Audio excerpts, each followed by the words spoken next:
let's go.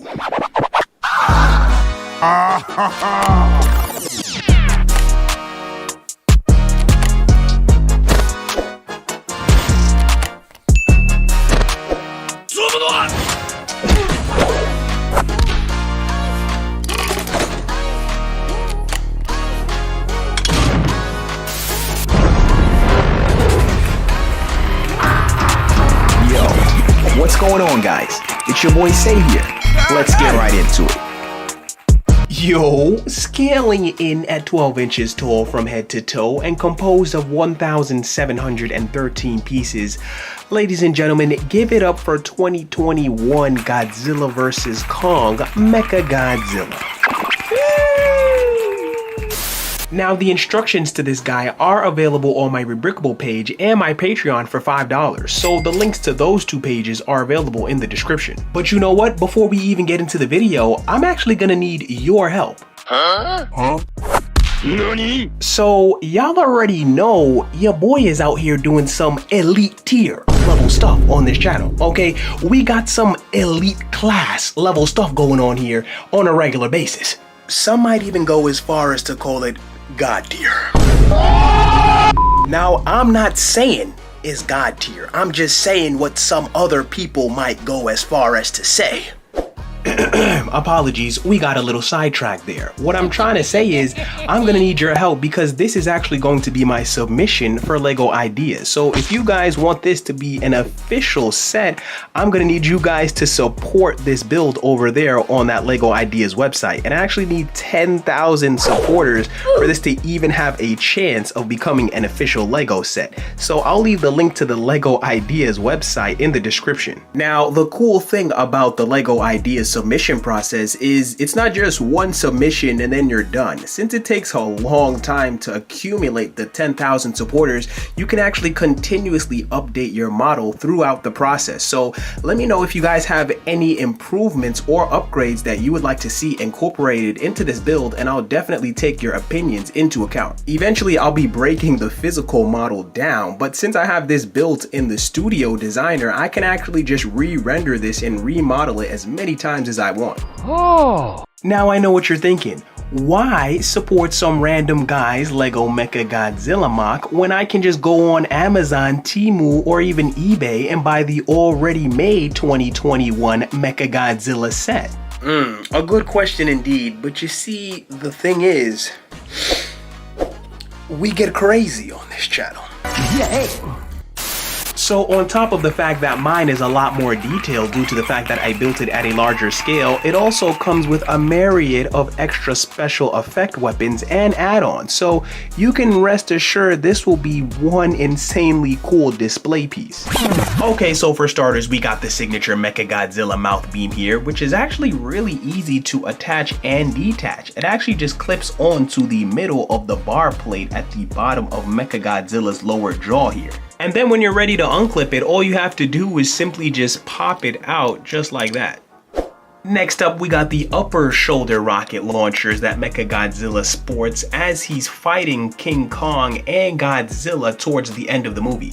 And these pieces here are actually just projectiles that are included within the parts list. So when you snap those guys off, you're just left with the missile launcher itself here. Now, another cool thing about that rocket launcher there is that it can actually be stored on that shoulder flap there. So it can flip down to give the appearance of it not being in use, and then it can flip up via that clip piece that's holding it on to give it the appearance of it being ejected. Nice. And speaking of shoulder rocket launchers, we got more shoulder rocket launchers. However, these two actually flip up off of Mechagodzilla's upper back there via some plated ball and socket joints. Ooh. And out of one, we have a missile being fired.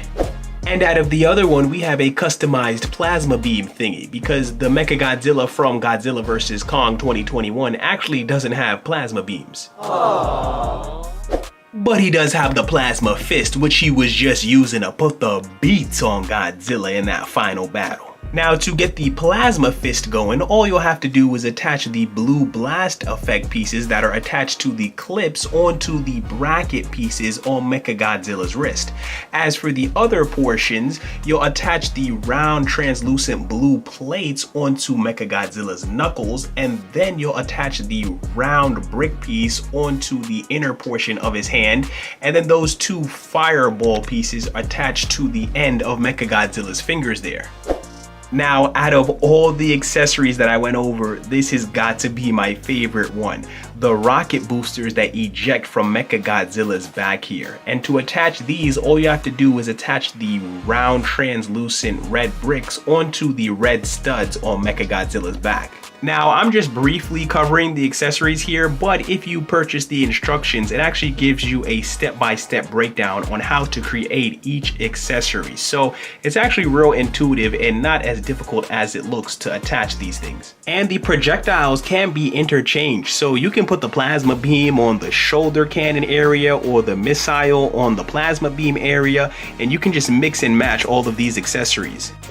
Now, as for the last accessory, we actually do have the signature tail drill, which actually can spin due to the fact that his tail is made of ball joints. So you do get a bit of rotation out of that last segment there, which is a really nice touch. Now, in the event that this mock doesn't do well on LEGO Ideas, you can actually still buy the pieces to build this mock off of Rebrickable or Brickling. However, it's gonna net you about $200 to $250 for all 1,700 pieces. Oh my God!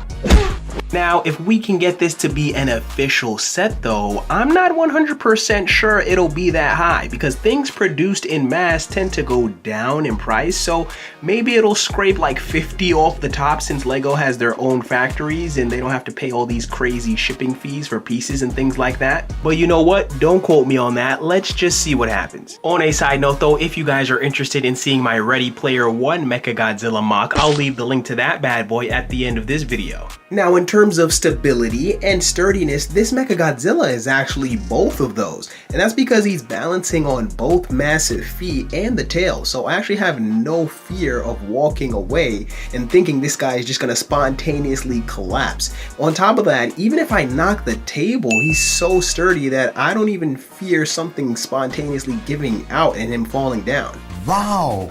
Now, I'm really glad I didn't have to sacrifice any of the stability in order to give this Mechagodzilla mock here a decent amount of articulation. And that's because I used a lot more Technic pieces than I usually do in my builds. So due to the way in which Technic pieces actually work, I was able to get a large range of motion out of all of this guy's limbs while still maintaining the stability for him to actually be able to hold different poses. All in all though, I'm really satisfied with how this mock came out. If you guys want to see some more pictures of my LEGO Transformers or other non-transformable mocks, you can check those out over on my Instagram page.